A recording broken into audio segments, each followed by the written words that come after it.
Welcome. My name is Jeffrey Nicholas. I'm an associate professor at Providence College.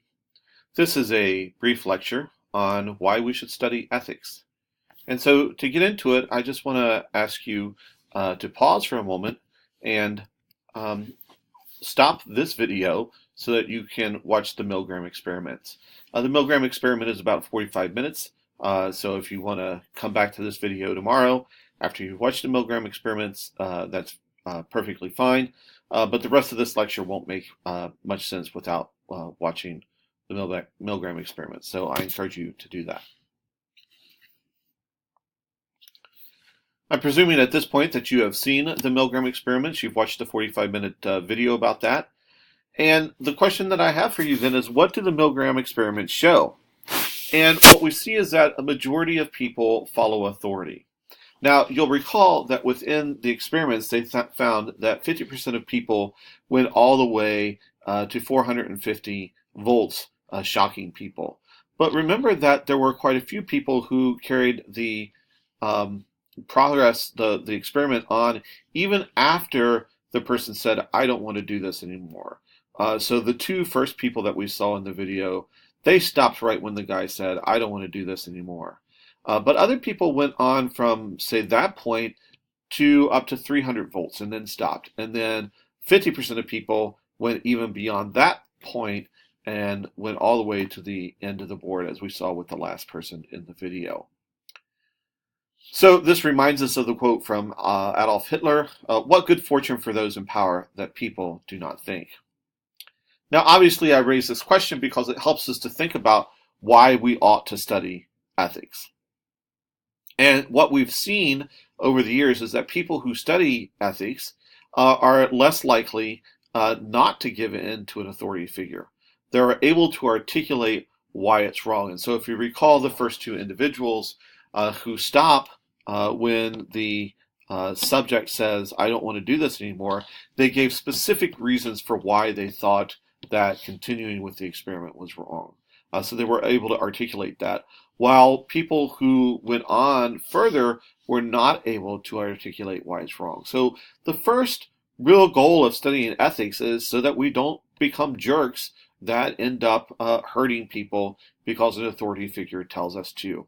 And you might think in your own mind, well, I would never do that. But think about the type of job that you might want to do in the future, or that perhaps that you have now. How often does that job ask you to compromise your values and to do something that you wouldn't normally want to do? And how far would they be able to push you there? So the first reason to study ethics is simply so that we are able to articulate for ourselves and for others why actions are wrong, and in doing so, resist the attempts by authority figures to make us do things to harm others.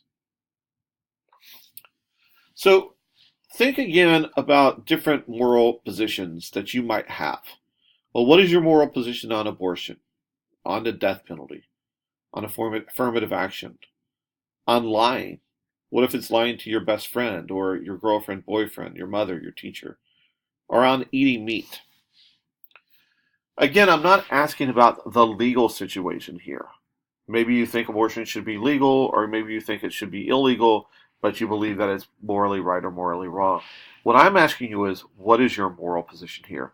And so I invite you to, once more, pause the video and just take a moment to write down, say, 3 minutes to write down what your position is on at least 3 of these different issues that we might face in our everyday world.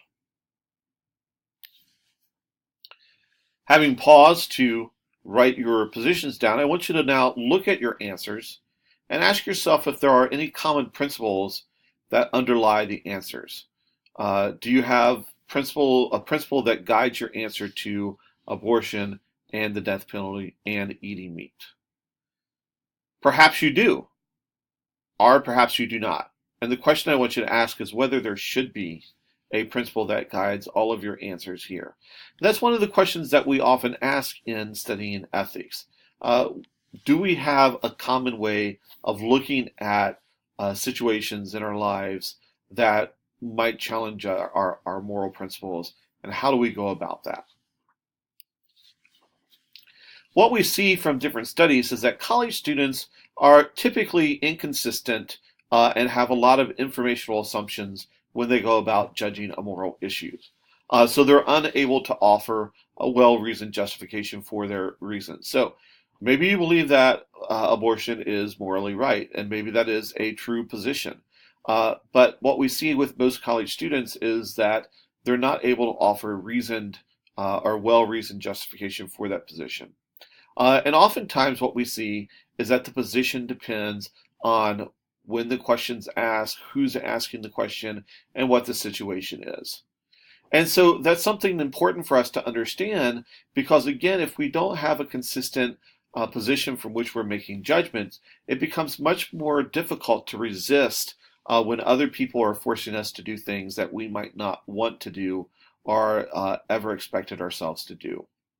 So here, if we are unable to articulate a justification, it might hinder us from engaging in meaningful debate about, say, abortion or about the death penalty or about what to do if so-and-so lies to us. So another reason to study ethics then is to get clear on why we think something is wrong and be able to guide our own lives on the basis of that reasoning. So the question that I would like to ask you is whether your college experience has enhanced your moral development or not. If it has enhanced your moral development, how has it done so? What has motivated you to change? Are you more satisfied with your current strategy? So take a moment to think about that. It might be something that you want to reflect on and discuss with others. And then another question I would like to ask you is discuss ways in which you are engaged in moral action, what motivates you to take action, and to illustrate it with an example. So again, pause this video and just think about those questions for a minute and write down some answers. Having paused the video and thought about your answers, I want to ask you a different question here, and that is whether you think character is more important or a higher value to have than intellect.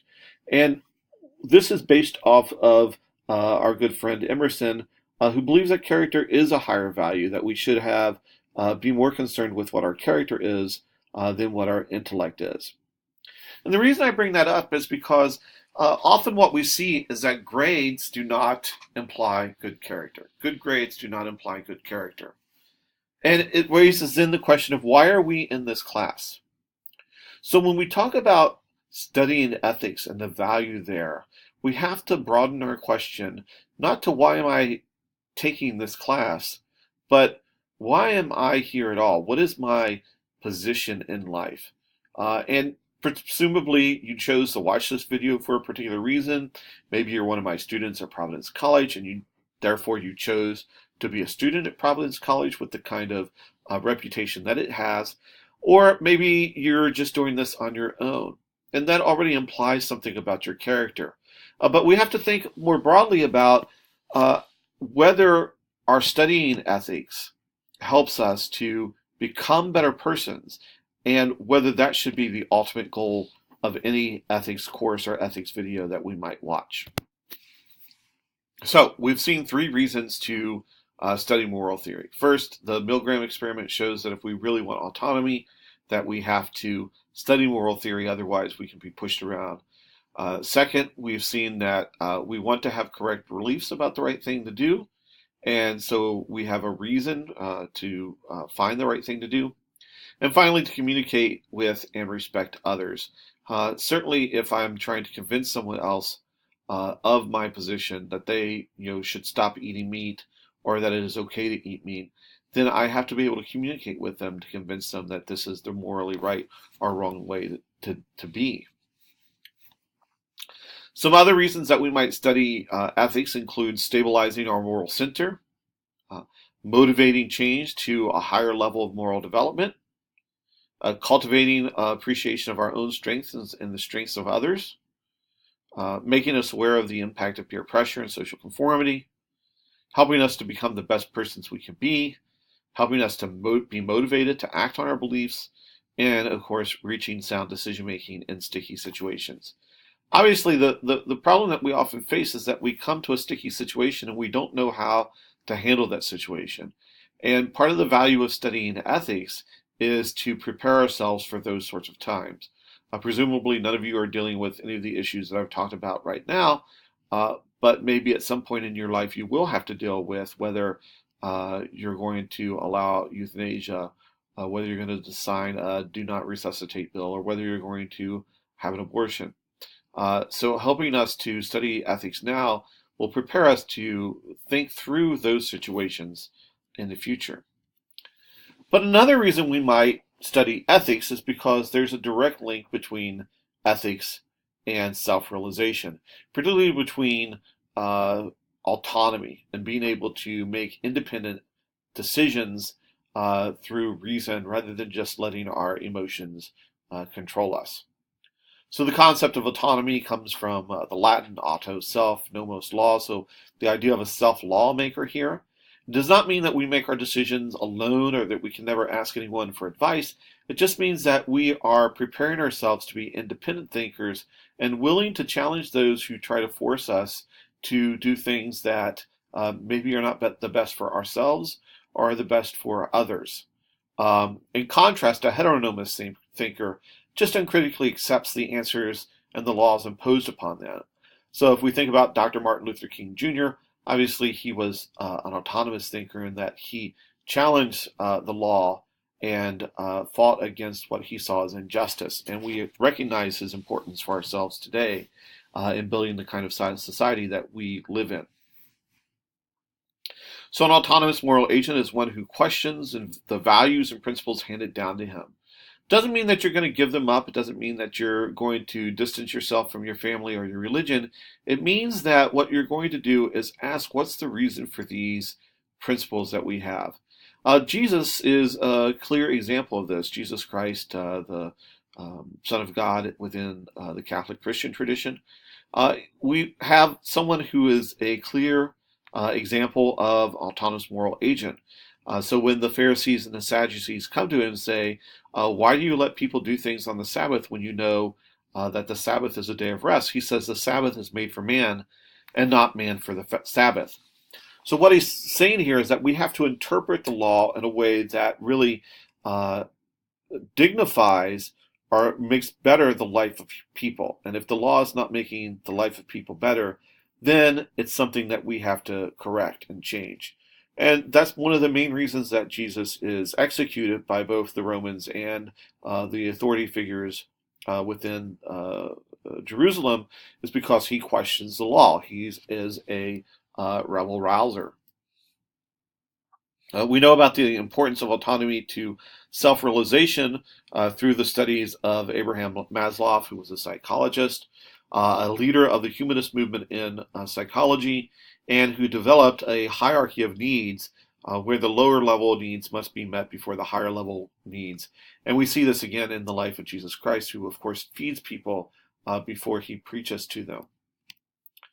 So if you're interested in the hierarchy, you can study this model here. Physiological needs to be satisfied before we can deal with needs of safety, which need to be satisfied before we can deal with needs of love and belonging. We can't have self-esteem without being loved and having a sense of belonging. And self-actualization builds on all of those aspects of human life. And ethics is a part of understanding this process so that we ourselves can move to self-realization and so that we can help others to move to self-realization. So we have to understand self-realization is an ongoing process. And so studying ethics is understanding this as a formative principle for ourselves. How am I going to become a better person through studying ethics? We know that people who lack authenticity or sincerity blame others for their own unhappiness. And what we're trying to do is overcome that through the studying of ethics.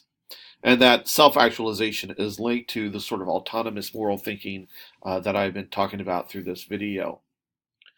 So the question I have for you is, do you think the people who went on with the Milgram experiment were morally autonomous or self-actualized?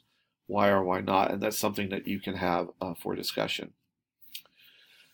So, in conclusion, if we think of ethics as the study and evaluation of moral principles and values, then what we're looking at here is where the role of authority plays into that questioning and